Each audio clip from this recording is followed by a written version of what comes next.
올해는 12월 세 번째 주일이며 주님의 오심을 기다리는 대림절 셋째 주간입니다.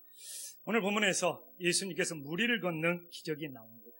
또한 베드로도 주님의 말씀대로 무리를 걷다가 물에 빠지는 사건이 나옵니다. 그래서 오늘 본문을 통하여 우리도 베드로처럼 무리를 걷는 믿음이 되어야 된다, 이것을 강조하는 말씀도 있습니다. 그리고 베드로처럼 우리들이 물에 빠지지 않기 위하여 세상의 바람을 바라보지 말고 주님만 바라봐야 된다 선포하는 사람도 있습니다. 그리고 왜 베드로가 물에 빠졌느냐? 믿음이 작고 의심했기 때문에 그러다. 그래서 우리는 의심하지 말고 또한 믿음이 큰 자가 되어서 무리를 걷는 믿음이 돼야 된다, 이렇게 선포하는 메시지도 많습니다. 저는 오늘 우리 성도님들과 예수님께서 무리를 걸어오시는 것이 우리들에게도 무리를 걷는 믿음이 되어라고 가르쳐 주기 위해서 과연 그 일을 행하셨는지 우리 성도님들과 나누고 싶습니다. 저는 오늘 본문에서 분명히 예수님께서 무리를 걷는 것보다 더 중요한 믿음이 있다고 믿습니다. 그래서 저는 오늘 이 무리를 걷는 기적 속에 오히려 무리를 걷는 것보다 더 중요한 것이 무엇인지 깨닫고 우리들의 삶에 적용할 수 있는 은혜의 시간이 될 수 있기를 간절히 소망합니다. 주님이 무리를 걸어오신 기적은 오늘 앞달락에 나와 있는 13절과 21절에 나와 있는 오병이어의 기적과 연결되어 있습니다. 이 두 기적을 연결하여 함께 볼 때 굉장히 큰 은혜가 있습니다. 저는 오늘 성도님들한테 묻고 싶습니다. 물고기 2마리와 보리떡 5개로 남자만 5,000명 그리고 10,000명이 넘게 먹인 오병이어의 기적이 더 대단하다고 보십니까? 아니면 예수님이 무리를 걷는 기적이 더 대단하다고 보십니까? 어느 기적이? 정답은 없어요. 두 기적보다 대단합니다. 근데 우리 성도님들이 손 한번 들어봐 주실래요? 오병이어, 이게 보리떡 5와 물고기 2마리로 남자만 5,000명, 수만 명을 먹인 기적이 더 크다면 손 한번 들어보십시오. 아니, 상관없어요. 정답은 없으니까. 네. 자, 그럼 손 내리시고, 나는 무리를 걷는 기적이 더 대단하다, 이런 사람 손 한번 들어보십시오. 우리 성도님들은 믿음이 좋아서 둘 다 대단하다고 생각하는 거거든요. 그래서 저는 이렇게 오병이어 기적이 좋다고 생각하는 사람들은 소풍 가서 도시락 먹는 것을 좋아하는 거고, 무리를 걷는 기적이 좋다고 생각하는 사람은 물놀이하고 수영하는 것을 더 좋아하는 사람이 아닌가. 근데 둘 다 대단한 기적이죠. 근데 저 같은 경우는 저의 입장에서는 그래도 오병이어의 기적이 더 대단한 것은 아닌가, 그냥 저는 이렇게 생각을 합니다. 근데 여기서 중요한 것은 두 기적을 연결해서 봐야 되잖아요. 그러면 오병이어의 기적을 체험했던 제자들은 예수님이 무리를 걷는 것이 주님이라는 것을 알아야 돼요. 믿어야 돼요. 그런데 그렇게 놀라운 오병이어 기적을 체험했음에도 불구하고 오늘 26절에 보니까 무리를 걸어오시는 분을 유령이라고 봤다는 것에 오늘 본문에 심각성이 있는 거예요. 그래서 오늘 예수님을 유령으로 봤다는 것이 굉장히 핵심 단어가 되는 겁니다. 어떻게 보면 이 시대에도 우리들의 예수님을 유령처럼 무섭고 두렵기는 하는데 나와 함께할 수 없는 그런 주님으로 우리들이 취급할 수 있기 때문에. 그러면 이제 중요하잖아요. 왜 오병이어라는 놀라운 기적을 체험했음에도 불구하고 예수님이 무리를 걸어오시는데 주님으로 믿지 못하고 유령으로 바라봤느냐? 왜 이것이 한 번 주님으로 연결되지 않았느냐? 이 물음이, 이 질문이 본문을 묵상하는 일에 너무 중요해요. 저는 늘 말하잖아요. 성경은 성경으로 답변해야 돼요. 우리의 생각이 앞서면 안 돼요. 성경이 답변해주고 있습니다. 마가복음 6장 52절에 보면 정확히 답변해주고 있어요. 자, 한 목소리 읽어보겠습니다. 시작. 떡 되시는 이를 그 마음이 이 오병이어의 기적과 무리를 걷는 기적을 한 분 주님으로 연결하여 믿지 못하는 것은 제자들의 마음이 둔해졌다는 것이죠. 그럼 여기서 우리는 또 한 번 물어봐야죠. 왜 제자들의 마음이 둔해졌습니까? 왜 제자들의 마음이 둔해졌는지를 물어봐야죠. 그건 오병이어의 기적 속에 자기들이 뭔가를 했다는 제자들의 공로의식이 개입되었기 때문에 그렇습니다. 오병이어의 기적 때는요, 예수님이 아무리 놀라운 기적을 베풀었는데 제자들이 뭔가 역할을 했어요. 이 수천 명, 수만 명이 앉아있는 그들에게 물고기와 떡을 가져다 날라주는 사람들이 제자들이었단 말이에요. 그러면서 제자들이 굉장히 우쭐했어요. 그래서 제자들은 이 오병이어의 기적을 통하여 굉장히 좀 뭔가 자아도취, 굉장히 공로의식에 빠져 있어요. 왜? 우리 요한복음을 알지만 사람들이 예수님을 임금으로 삼지 않은 거예요. 오병이어의 기적이 끝난 이유예요. 그러니까 제자들도 우리도 막 떡을 나눠주고 예수님을 따라다니니까 우리의 공로, 우리의 업적에 따라 우리도 뭔가 예수님 임금이 되면 한 자리씩 차지할 것이 아니냐, 이런 공로, 이런 업적에 본인들이 사로잡히게 되었단 말이에요. 근데 이렇게 신앙이라는 것이요, 자신들의 공로가 개입되면 개입될수록 하나님의 뜻이 보이지가 않고 자신들의 공로에 도취되어서 마음이 둔해지게 되는 거예요. 그래서 예수님은 그걸 아셨어요. 그래서 22절에 보면 제자들을 빨리 그 자리에서 벗어나게 하고 싶어요. 그래서 제초까지 하면서, 즉시 제초까지 하면서 제자들을 건너편으로 떠나보내려고 해요. 왜? 제자들이 너무 공로의식에 빠져 있어가지고 예수님을 바르게 바라보지 못하는 마음이 둔한 것에 사로잡히다 보니까 예수님은 빨리 그 자리에서 벗어나게 하고 싶었던 거예요. 그래서 오늘 우리가 다시 마가복음 6장 52절을 보면 우리의 신앙이 자기 공로가 개입이 되면 개입이 될수록 어떻게 되는 거예요? 마음이 둔해져. 하나님의 뜻을 깨닫지 못해요. 그래서 저도 목회를 하면서 내가 좀 뭔가 역할을 하고 내 좀 이렇게 공로가 있고 내 뭔가 업적이 있다고 하면 할수록 이 교회에서 내 마음이 둔해지고 하나님의 뜻을 깨달을 수 없게 되는 것이 어떻게 보면 인간의 모습인 거예요.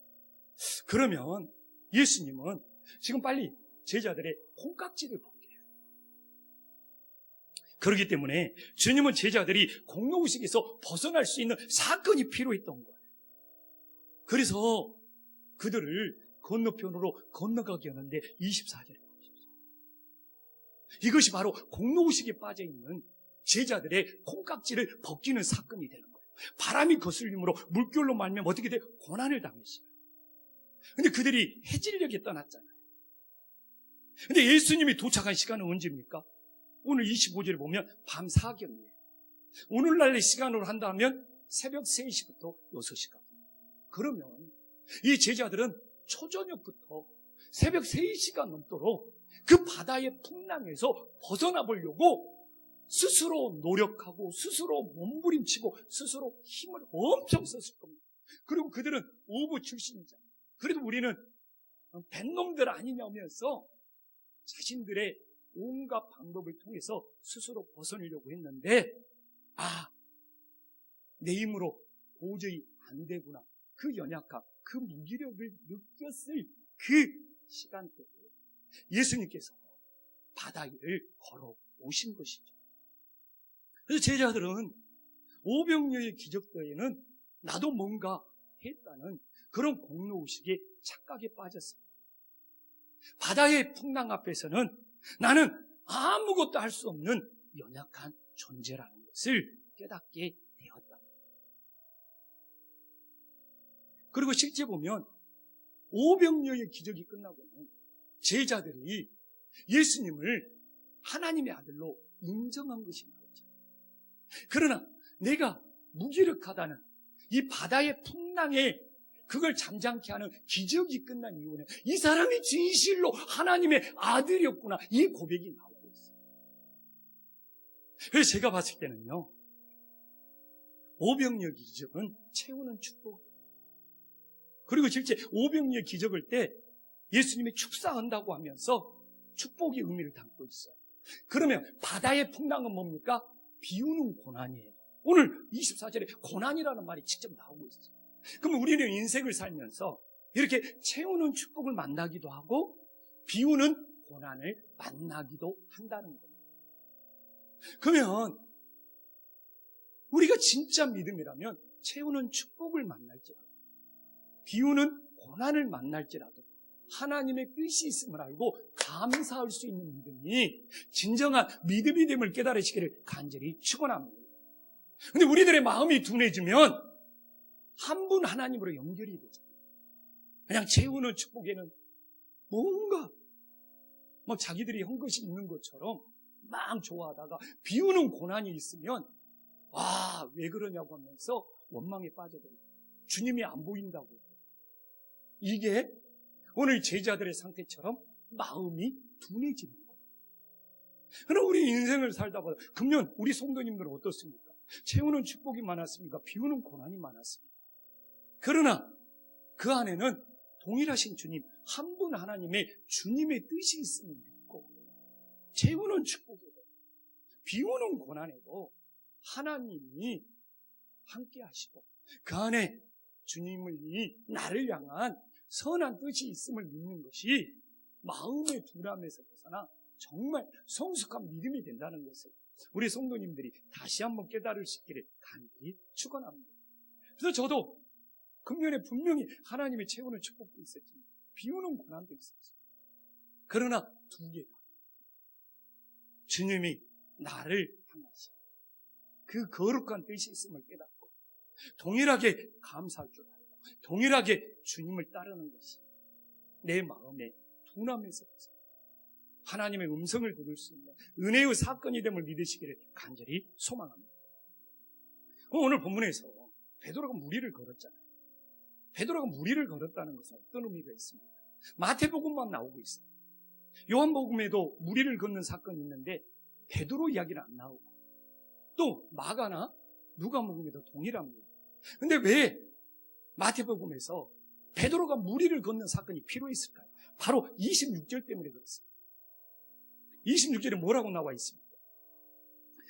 예수님이 바다 위로 걸어오심을 보고 놀라 유령이라고 무서워하며 소리 질렀다는 거예요.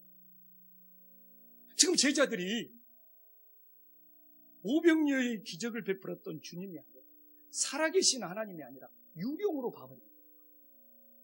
그냥 두려움의 대상이지만 내 삶을 구원할 수도 없고 함께할 수도 없는 하나님이랍니다.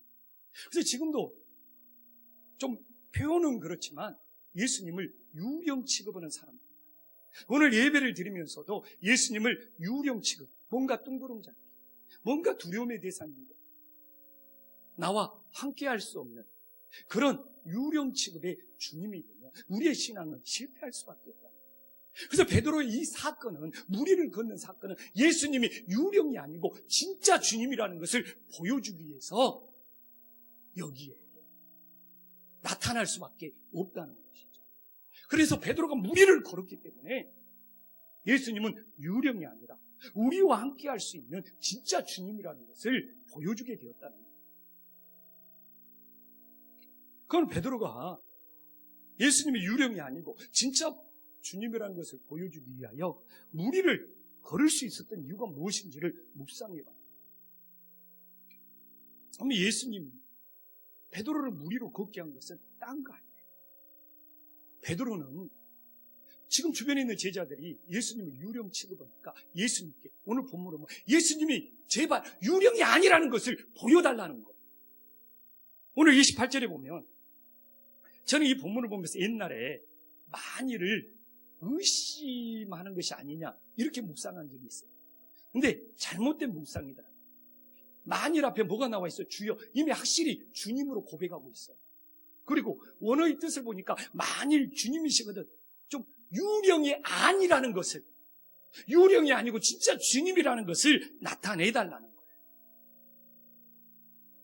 그래서 예수님은 베드로의 마음을 알아서 이놈이 내가 유령이 아니라 만일 주님이 진짜 주님이라는 것을 좀 보여주죠. 그 중심을 알았기에 베드로를 무리를 걷게 하신 거예요.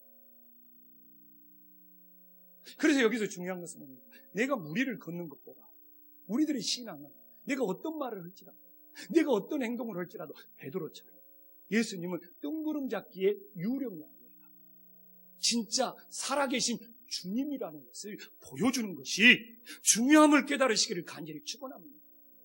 우리는 한 해를 돌아보면서 내 말과 내 행동이 그냥 뜬구름 잡기의 유령의 하나님이 아니라 우리와 함께 하신 살아계신 하나님이라는 것을 내 입술로, 내 행동으로 얼마만큼 나타내는지 우리 자신들을 돌아볼 수 있기를 간절히 소망합니다. 또 한 번 봐보십시오. 베드로가 어쩔 때 걸을 수 있었습니까? 예수님의 말씀을 의지할 때 걸을 수 있었다는 것이 굉장히 중요해요. 오늘 베드로는 주님께 28절에 말씀의 능력을 보여달라는 거예요. 나를 명하사 무리로 오라 하소서. 여기서 베드로는 예수님께 좀 말씀으로 명령해서 말씀의 능력을 보여달라는 거예요. 그리고 실제 베드로가 예수님의 오라는 그 말씀을 의지하는 데는 무리를 걸을 수 있었어요. 그래서 베드로는 주님의 말씀, 놀라운 하나님의 능력이 있음을 보여주고 있는 거예요. 그래서 이걸 통해서 베드로는 내가 지금 무리를 걷는 것은 내 자신의 능력이 아니고 주님의 말씀의 능력이라는 것을 나타내고 있는 거예요. 그래서 오늘도 제가 설교하면서 조용식 목사 설교 대단히 잘하네, 이게 중요한 것이 아니고 하나님의 말씀에 능력이 있다는 것을 나타내는 것이 진짜 주님이 원하는 뜻인 거예요.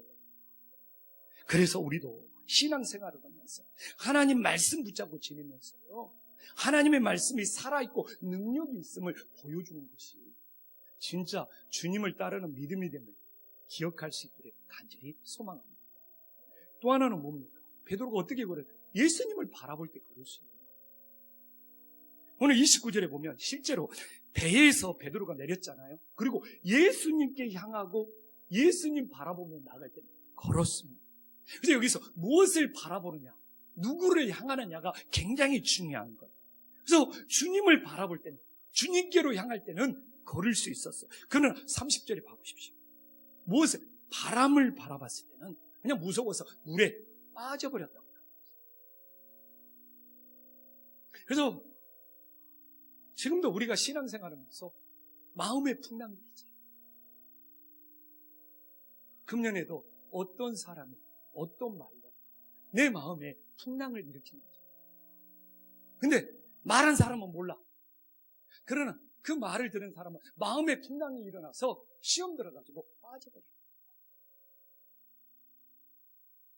그러나 주님 바라볼 것 없지만 주님 바라보면서 끝까지 하나님의 사명을 감당할 수 있는 믿음의 자녀들이 될 수 있기를 간절히 축원합니다. 우리는 어떤 말을 들어서 어떤 사건을 통해서 내 마음에 어떤 풍랑이 일어났어요. 너무나 많은 영혼들이 시험 들어서 푹 빠져버려요. 그러나 주님 바라봐요. 우리의 신앙은 주님께 향하는 거예요. 그래서 끝까지 주님 사명 감당합니다. 하나님께서 우리를 세워지는 놀라운 역사가 있음을 믿으시기를 간절히 소망합니다.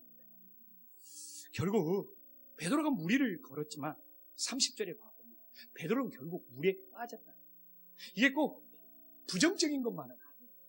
베드로가 물에 빠졌기 때문에 예수님이 될 수도 없고 예수님의 능력도 없는 거예요.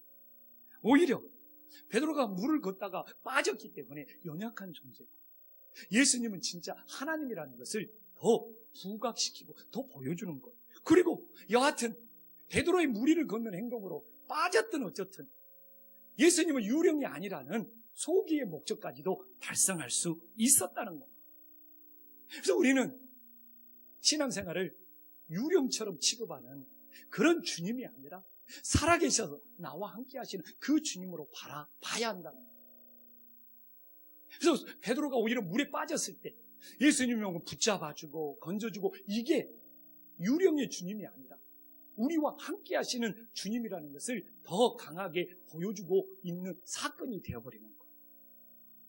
그러나 놓치지 말아야 될 것이 오늘 말씀에서 풍랑이 일어났을 때 이 풍랑의 본질은 뭡니까? 그걸 잠잠케 하는 것이 오늘 모든 사건의 해결책인 거예요. 그래서 베드로가 예수님이 유령이 아니고 살아계신 하나님이라는 것을 보여줘서 무리를 걷는 것은 높이 볼 수 있는 사건이지만 그렇다고 베드로가 무리를 걷는 것이 오늘 심각한 문제, 반드시 해결해야 할 문제, 풍랑을 잠잠케 하는 일에 어떤 영향을 미쳤느냐니까 아무런 관련이 없어요. 그래서 요한복음이나 누가복음에서는 베드로가 무리를 걷는 것을 기록하지 않아요. 왜? 지금 오늘 사건에서 바다의 풍랑에서 이 문제의 사건의 핵심은 풍랑을 잠잠케 하는 거예요. 그러나 베드로가 갈릴리 바다를 걸어서 10바퀴를 돌았다 할지라도 풍랑을 잠잠케 하는 거라고는 아무런 연관이 없어요. 그래서 신앙은 이렇게 막 베드로가 물을 걷는 것도 막 호기심 있고 이런 재밌는 것 같지만 항상 이 본질을 주님이 전하고자 하는 그 본뜻을 놓쳐버리는 우를 보면서는 절대로 안 되는 거예요. 그래서 오늘 본문에서는 무리를 걷는 것보다 더 중요한 믿음이에요. 왜? 베드로가 무리를 걸어봤지만 풍랑을 잠잠케 하는 것에 어떤 영향력이 없어요. 그래서 오늘 본문에 무리를 걷는 것보다 더 중요한 믿음이 무엇인지를 차려내야지 오늘 예수님께서 우리에게 전하는 진정한 본질, 진정한 뜻을 깨달을 수 있는 거예요. 오늘 무리를 걷는 것보다 더 중요한 것은 무엇입니까? 우리가 주님께 항상 기도하는 믿음이 되어야 됩니다. 30절에 봐보십시오. 소리 질러 이르되 주여 나를 구원하소서. 여기서 누구에게 기도하느냐가 중요하잖아요. 오늘 무리를 걷는 사건은 어떻게 시작이 되었습니까? 28절에 보면 주여를 부르면서 시작이 되었습니다. 그러면 주여를 부르면서 시작한 사건은 중간에 어떤 일을 만드든지 주님을 계속 찾아야 되고요. 끝까지 주님과 함께 해야 돼요. 도중에 어떤 위기를 만나더라도 주님께 우리는 기도해야 돼요. 그래서 제가 지난번에도 그런 이야기를 한번 했잖아요. 신앙은 시작도 중요하지만 끝맺음이 중요해요. 그래서 한국 사회가 좀 바뀌어야 됩니다. 근데 실제 그렇잖아요. 대학 들어갈 때 한국은 입학만 하면 돼요. 입학 동기가 중요해요. 졸업 안 해도 입학 동기면 동기 모임에 참석할 수 있는 것이 한국 사회이죠. 그러나 미국을 보고 유럽을 봐보십시오. 졸업 연도가 중요해요. 언제 입학했느냐 관심 없어요. 학교를 아무리 오래 다녀서 10년 다녔을지라도 언제 졸업했느냐가 졸업 동기, 그 사람들이 기수가 되는 거예요. 그래서 저는 한국 사회가 살아나기 위해서는 이걸 받아요. 입학이 중요한 거죠. 어떻게 졸업했느냐, 이게 중요한 거예요. 그래서 그냥 한국 사회가 그냥 서양의 나쁜 건 잘 받아들이면서 왜 이렇게 좋은 건 안 받아들이냐. 그래서 오늘 본문도 신앙도 그러는 거예요. 한번 주님 부르고 시작했으면 끝까지 가요. 도중에 어떤 일을 만들어도. 그리고 또 봐보십시오. 예수님이 유령으로 보이면 기도를 들어줄 수 있는 거예요. 유령이 아니시기 때문에 우리의 기도를 들어주시는 거죠. 실제로 봐보십시오. 우리는 무리를 걷는 사람, 땅 위를 걷는 사람. 그래서 우리들에게 필요한 것은 항상 주님께 깨어 기도하는 것. 근데 여기서 무리를 걷느냐, 땅 위를 걷느냐가 중요한 것이 아니고 우리들이 어떤 일을 만나든지 처음부터 끝까지 주님을 찾고 주님께 기도해야 된다는 것이 중요합니다. 그래서 예수님께서는 오히려 오늘 무리를 걷는 것보다 더 중요한 것은 우리들이 진짜 깨어 주님의 이름을 부르면서 기도할 수 있어야 된다. 그래서 우리가 항상 땅 위를 걷고 그럼 우리에게 매일 필요한 거죠. 항상 주님을 찾으며 하나님께 기도하는 믿음이 중요한 거죠. 또 하나 봐봅시다. 무리를 걷는 것보다 더 중요한 것인데 주님이 붙잡아주는 믿음이 중요한 거예요.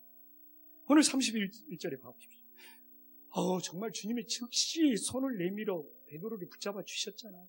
근데 여기서 핵심은 뭡니까? 어떤 신앙을 붙잡아 주냐? 어떤 신앙을 붙잡아 주냐?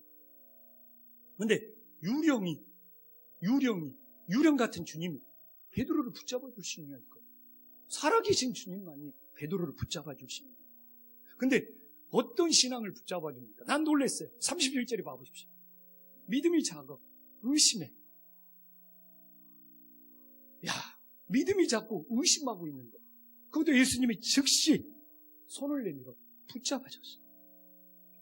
솔직히 저 이 본문 예전에 여러 번 설교했어요. 그래서 한번 읽어봤어요. 근데 그때는 왜 베드로가 믿음이 적었느냐? 왜 베드로가 의심했느냐? 우리들이 어떻게 하면 믿음이 작은 자에서 큰 믿음이 되고 우리가 어떻게 하면 의심하는 자에서 의심을 않고 온전히 믿을 수 있는 이 설교 열심히 했더라고요. 근데 최근에 본문을 묵상하는데 베드로가 믿음이 작고 의심하는 것은 눈에 들어오지가 않아요. 그런데 오히려 그렇게 믿음이 적고 그렇게 의심을 적고 예수님이 즉시 손을 내밀어 붙잡아 주시는 그 사랑이 너무 감동이 있어요.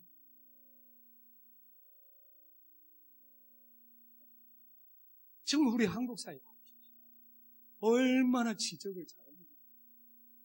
이 연예인들이 이 지적을 받다가 그냥 자살하는 사건들이 지금 한국 사회에 얼마나 무리를 일으키고 있어요. 저는 이 본문을 보면서 예전에는 그렇게 작은 믿음을 크게 키워야 되고 의심하는 믿음을 그런 이야기를 많이 했는데 이번에 하나도 안 보이고 우리 주님은 그렇게 믿음이 작은 자도 의심하는 자도 그것도 지체하지 않고 즉시 붙들어 주시는 그 주님의 사랑이 너무 감동이에요. 그래서 제가 바뀌고 싶어요. 앞으로 좀 내가 이제 목회하면서 정말 믿음이 적은 성도도 의심하는 성도도 지적하는 것이 아니라 붙잡아주는 목회를 해야 돼요. 이게 나의 터닝 포인트가 돼야 돼요. 세상을 얼마나 지적질을 많이 합니까? 그래가지고 막 그 지적질에 마음이 막 풍랑이 일어나고 그래서 막 돌발적인 행동을 하고 그러나 교회만큼은 누구를 지적하는 것이 아니라 서로 붙잡아 주시는 그 예수님처럼 사랑의 공동체가 되어야 되지 않는가. 근데 지적질 잘하는 사람들 봐보십시오. 자기가 뭔가 의로운 것처럼 자기가 뭔가 막 합리적인 것처럼 그런 자기 우월의식이 은근히 있어요. 그리고 막 붙잡아주는 사람들은 뭘 몰라서 바보스럽처럼 이렇게 취급받을 수 있어요. 그럼 우리가 세상의 논리를 따르면 안 되잖아요. 뭐 내 기준이 안 맞고 내 마음에 안 들면 다 지적해야 됩니다.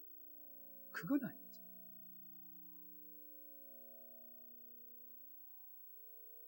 근데 그럴 수는 있겠죠. 내 자녀를 지적할 수는 있겠죠. 근데 자녀를 지적한다는 건 뭡니까? 책임질 수 있잖아요. 부모가 돌봐줄 수 있잖아요. 뭐 내가 책임질 수 있고 돌봐줄 수 있으면 내 자녀 지적하면서 훈계할 수 있어요. 그러나 우리가 여기서 살면서 내 지적질 한 번이 그 사람의 인생을 책임질 수 있느냐? 그러지 않을 때 오히려 붙잡아주는 사랑이 이 시대에 더 필요하지 않느냐 이겁니다. 옆 사람 한번 인사 한번 나눠볼까요? 우리 서로 붙잡아주며 살아갑시다. 좀 옆에 손 한번 잡아주세요. 서로 붙잡아주면서. 네. 그래서 저는 이 시대가 정말 다른 사람을 지적하면서 본인이 뭔가 된 것처럼 그런 사람은 많지. 정말 붙잡아주는 주님 같은 사랑은 찾아보기 힘든 시대가 아닙니다. 그래서 제가 이 본문을 묵상하면서 너무 은혜가 되었어요. 내 목회 방향을 바꾸고 싶더라고요. 정말 앞으로는 믿음이 작다고 의심한다고 지적하는 것입니다. 예수님의 사랑으로 붙잡아 주다 보면 그 믿음이 언젠가는 자라지 않겠어요? 이럴 때는 좀 아멘. 제가 좀 좋은 쪽으로 변화된다는데 이럴 때는 좀 아멘 하면서 힘 좀 실어주세요. 아멘. 진짜 필요하죠. 그래서 세상에서 그냥 지치고 힘든 영혼, 정말 우리가 교회라도 와서 서로 붙잡아 줄 수 있는 은혜의 역사가 일어나기를 간절히 축원합니다. 그래서 오늘 본문에서 무리를 걷는 것보다 더 중요한 것은 예수님이 붙잡아 주시는 사랑입니다. 그래서 우리가 예수님이 나를 붙잡아 줘서 오늘 여기에서 예배를 드리고 있잖아요. 그래서 우리가 예수님처럼 내 이웃에게도 손을 내밀어서 붙잡아 줄 수 있는 은혜의 역사가 있기를 간절히 소망합니다. 그리고 마지막 하나 놓쳐서는 안 될 것이 있잖아요. 오늘 무리를 걷는 것보다 더 중요한 것은 주님을 배 안으로 모시고 주님을 우리 안으로 모시는 거잖아요. 오늘 32절에 보면 풍랑이 멈춘 이유는 뭡니까? 예수님을 배 안에 모셨겠지 않습니까? 근데 이게 전부가 아니지 않습니까? 풍랑이 멈춘 다음에 어떻게 해야 돼요? 목적지까지 가야 돼요. 풍랑 때문에 목적지까지 못 가고 있는 거예요. 그래서 풍랑이 멈춰야 되는 이유는 뭡니까? 목적지까지 나아가야 된다. 근데 유령처럼 믿는 하나님은 배 안에 들어와서 아무런 능력이 없어요. 살아계신 주님께서 베드로와 함께 올라와서 바다의 풍랑을 잠잠케 해요. 그리고 그것이 전부가 아니에요. 이제는 목적지까지 가야 되는 거예요. 그래서 34절에 보면 게네사렛 땅에 그 목적지까지 이룰 수가 있었다고 나오고 있습니다. 그래서 무리를 걷는 것보다 더 중요한 것은 뭐예요? 풍랑이 잠잠해진 다음에 목적지까지 가야 된다. 그러나 우리 인생에 교회가 풍랑이 일어나죠? 교회가 어느 곳으로 가야 되는지 목적지를 잃어버립니다. 여러분 가정에서 풍랑이 일어나죠? 우리 가정이 어디로 가야 되는지 목적지를 잃어버립니다. 내 마음에 풍랑이 일어나죠? 주님을 어떻게 섬기고 어떻게 나아가야 하는지를 잃어버립니다. 우리가 이 컵에서도 진흙탕이 이렇게 오면은 보이지가 않아요. 목적지가 보이죠. 이게 가라앉아야지 보이는 거예요. 그래서 지금 내가 2020년에 무엇을 섬겨야지? 내가 2020년에 하나님을 어떻게 따라야 되지? 우리 가정이 2020년에 주님께 어떤 헌신을 해야 되지? 가정에 풍랑이 있고 교회에 풍랑이 있고 내 안에 풍랑이 있으면 목적지가 보이죠. 그래서 우리 모두 예수님을 내 안에 모시고 풍랑이 잠잠게 되어서 하나님 나라로 나아가는 그 목적지를 잃어버리지 않는 살아있는 믿음들이 될 수 있기를 간절히 소망합니다. 기도하겠습니다.